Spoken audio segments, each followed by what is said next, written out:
omuche books, textbooks.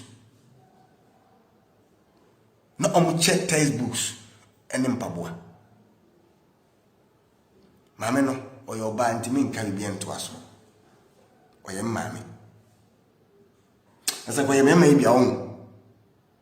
Social intervention eye textbook ene mpaboa.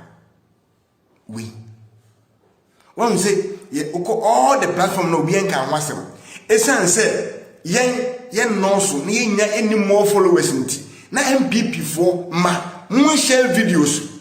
Mun follow ye more na mun follow nsem hunu. Obi din kwasese ma na motini page.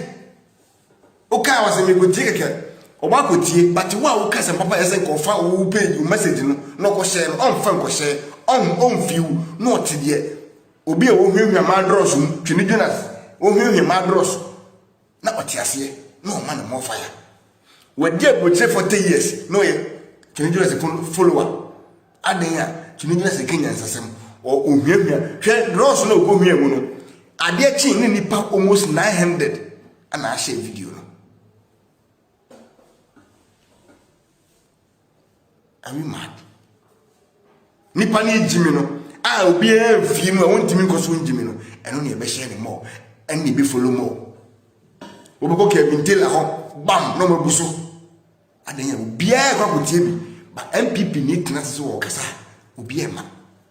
Do be ban so on share. Look at Mkwala Nketekete. Hwe nyansa sema Mkwala Neka. NPP ni bie ni wono. And I repeat. Obi bi no ye re NPP a wonu nyansa me na me kachiro age se bi a waye no ho hambofo wo ye pataku ana wo de obi nyan ma frame na obi re NPP.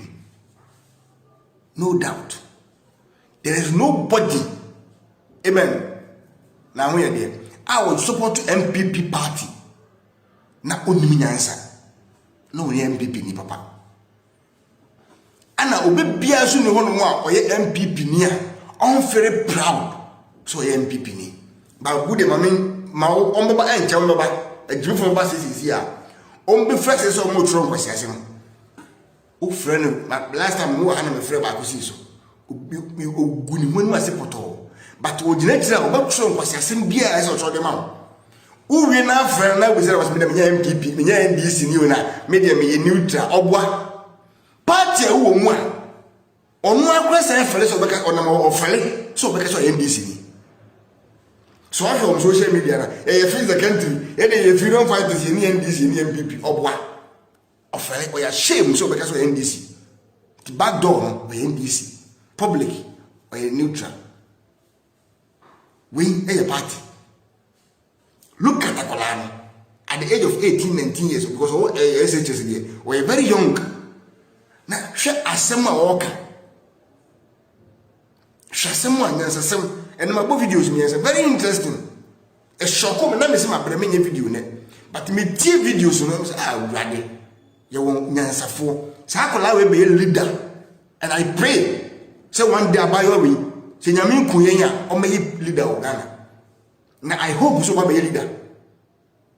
I hope say obetime benya position e was say on monitor ni. Look at the way okasa. Confidence picture say me new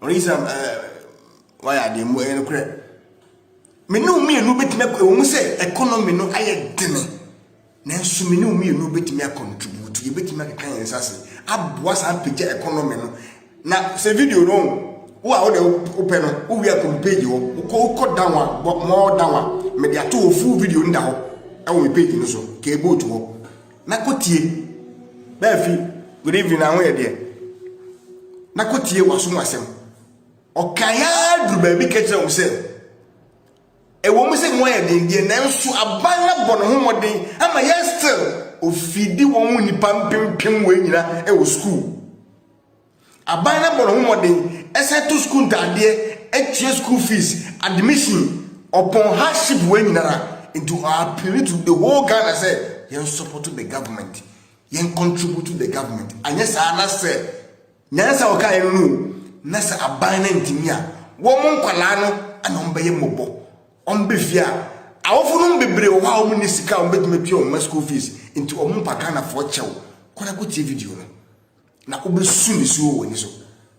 Na se we NDC ni na we TSL video we ewie na yes we see we in babonefo oba tu sa de we atwene asa be kasa ban na nya hwe president wenye me se me kan road me pese me keka road ne me se me nyina so na school se wa hwe me a wo de yemfa road system kwa de ye be ye no so one day yemfa road no tonchen yemfa hospitals nya de ene one district one family yemfa factory even nengu baby na imagine say wutie sa akola we kasa na wutie that man no so a why we na mo kasa bodam because omo o share coat omo tie into ube hu ni say for the first time Ghana bakose mu takra defo atimia bia abonten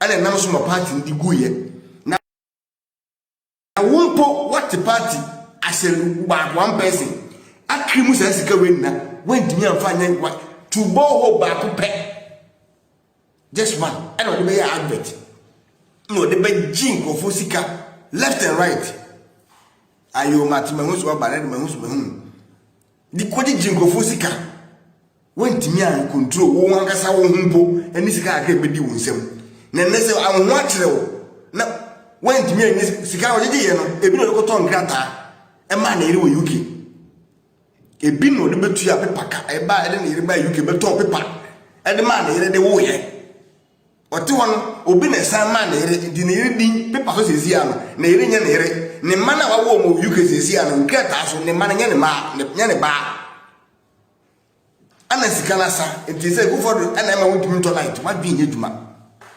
ana wotena UTV ho ana mu jimi ya na o san tro threaten say de o so wo be ma na on jeli no be ye betima jeli obudo I am telling you stay here na ho ye de ye betima jeli won sin mra bia na won obi a wo Ghana ho ofi say aye fan say mahama baso na wo jimi ho a na obi enfi wo no ye wa bi say still la wo ban ne wo so na wo ban kura ba me ka say wo ne say won timi mfa akufo do anim nye bas enye fom sa kwase ampa ni tse wo wabusuan ngasa kwa na wo mu na throughout no why na betimi na compare akufo do no for papa na si woni so say won de obetan wa gu n'anim ase abusuan mo share message no wa yesere mo na NPP for mo mpa video share mo ko all the platforms na mo ko ha de na mo ko ya na mo platform so eni kwasiafo na etem de phone na mo ko ha share horo mo ko ha share horo onya 1k emu etem de be share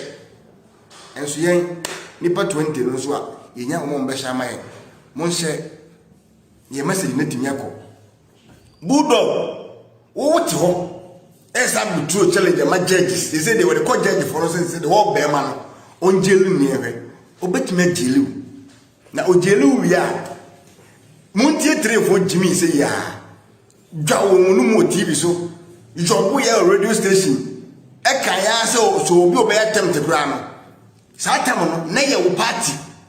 O Mahaman na wo so.